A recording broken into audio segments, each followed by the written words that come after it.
Hi, I'm Buzz Lagos, and this is the Weekly Buzz. Minnesota's on a great roll with an 8-game unbeaten streak. They traveled to Atlanta and earned 3 points with a 2-1 victory. They came home to battle the Titans, the Cosmos, in a very entertaining match which ended up 0-0. Semi Njok played wonderful in goal, and we're going to watch a couple of his plays and his positioning in the match. We'll then move on to see a great chance by Minnesota, and where they almost got that game winner. And finally, watch Fort Lauderdale, their coming opponent, defend against Ottawa, who is another hot team in the NASL.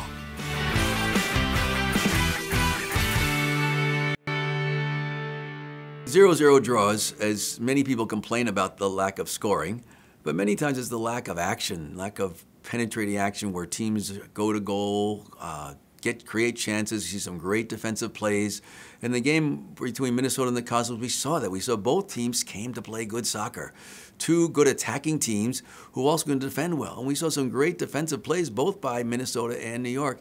And that makes the game entertaining. The fans see that. We had, a sellout crowd into the game, watching what was going on. Just felt the atmosphere. Played quickly in for Kosana, a little flick, and pushed over the bar by Njok. We see the Cosmos, right, in the second minute of play, getting possession of the ball. Some people want even more aggressive goalkeepers in a situation. You have to dominate the whole 18-yard box. You have to get to everything.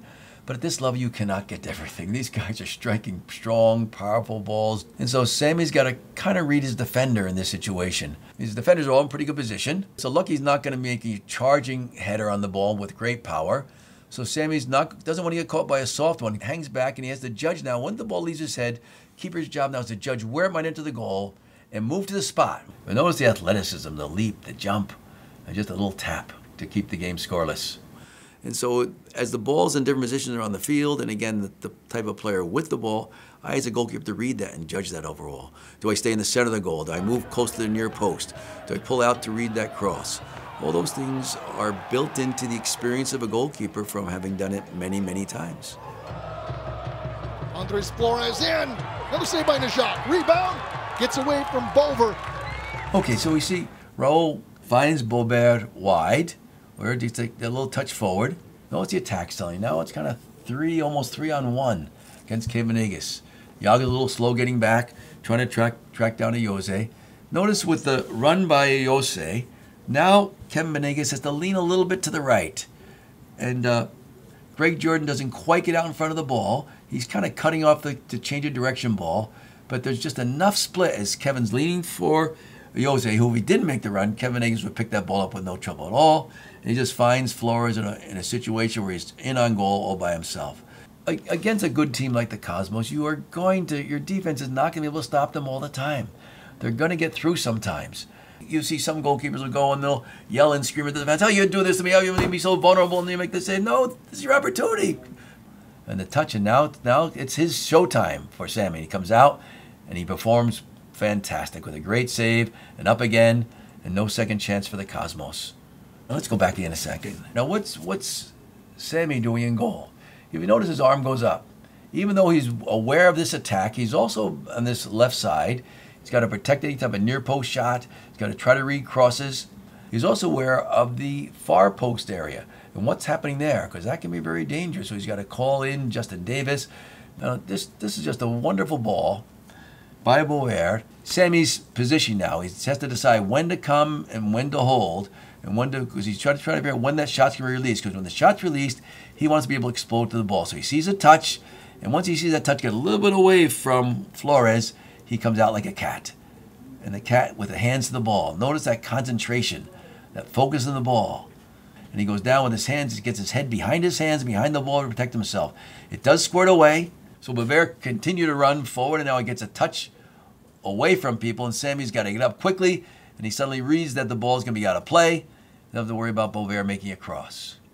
It looked early on like New York might really dominate, but as the game went along, Minnesota started taking charge, and overall I thought Minnesota had the better chances. Why?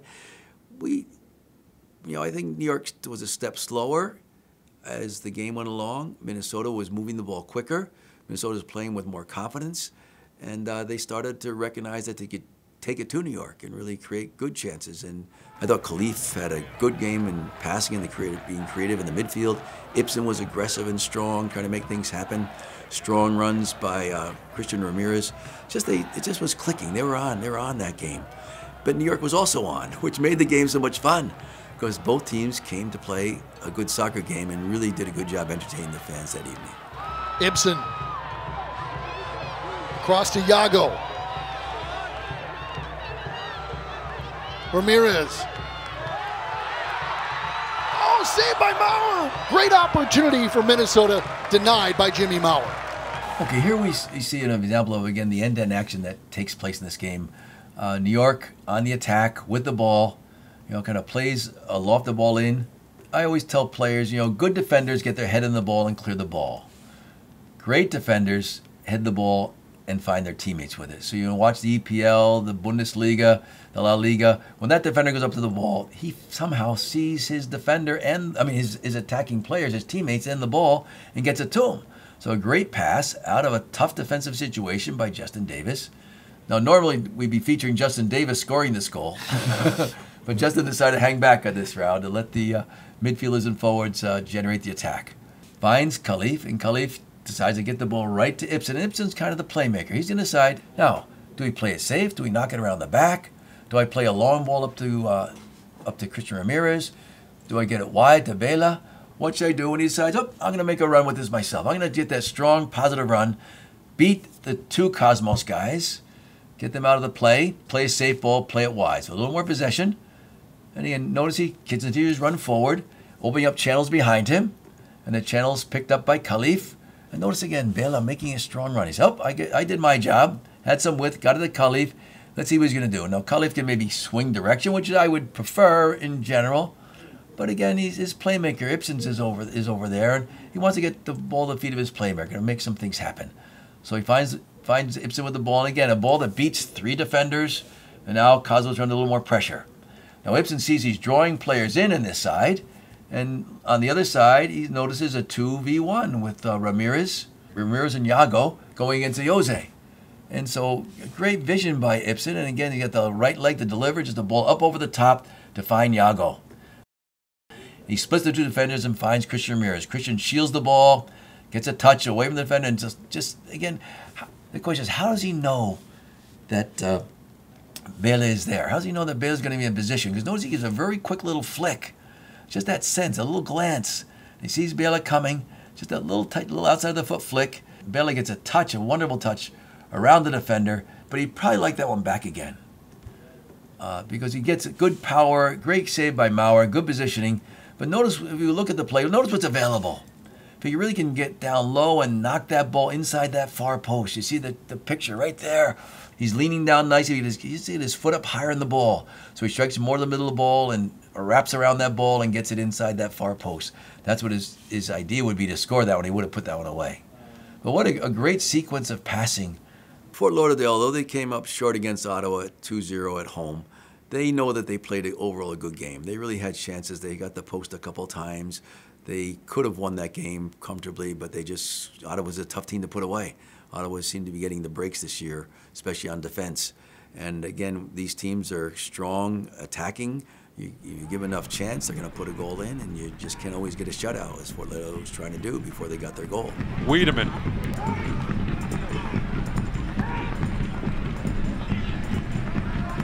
Estaquiao, he let it go. And a shot and a goal by Ali Hassan. And so Fort Lauderdale's back and now defending, and I always got a good sequence of possession to start the second half. I always like to see someone step to that ball if they can, to try to take away the easy long ball. Beautiful long ball wide now to stretch the Fort Lauderdale defense out. We talked about how just these little moments in soccer where it just changes the tenor of the game.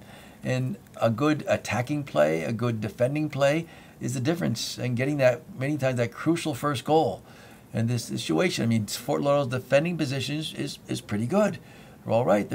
We have numbers behind the ball. It's going to be tough to break them down. Ball is played into the middle. Gray's gets a foot on it. Not a great touch, but again, decent defensively, just getting to the ball. And we see Wiedemann makes a strong run across the top of the box to the ball. And Gray stays with him. Kind of gets caught with the ball between his legs. It drops away, but not for, Gray still recovers well, not for Wiedemann. Suddenly, here's a play. This moment here, if Thomas can just see that ball and see it's his moment to move forward and stop Parapovic. And then Parapovic, hey, here's my moment. And he takes advantage of the moment to come forward, to suddenly attack Thomas, who now gets caught a little bit flat-footed.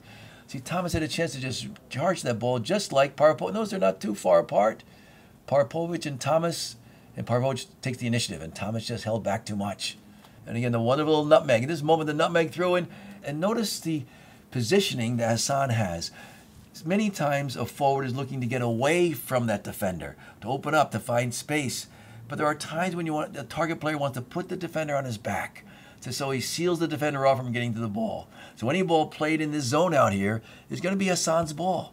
And again, just the importance of footwork in all sports, and soccer in particular overall, because this is a game of your feet.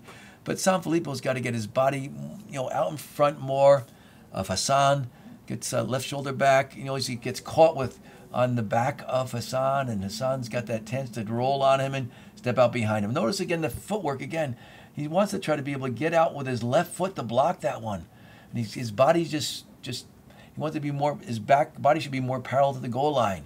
I like Fort's trying to protect that near post. Probably should be over a little quicker, a little sooner. Isn't quite protected enough, but he does use what I like is the foot save. If he's protecting that near post a little more, just a half a step closer, it would have been an easy foot save. He has to kind of reach with the leg, and he can't quite get that foot behind the ball to block that shot. But again, a kind of a bang-bang play even for the goalkeeper to read it and to adjust and to position themselves quickly. Those little moments that just make the difference in a game, little decisions that players make, turn the tide. Minnesota's in a good position as they make the run for the playoffs. They actually are in a good position to win the fall championship. They go to Fort Lauderdale. They want to go into that city and play a great soccer game and get at least 1 and hopefully 3 points out of the match. They have a tough opponent in the Strikers, who are vying for the playoffs too. Great, entertaining soccer we'll see this weekend again in the North American Soccer League.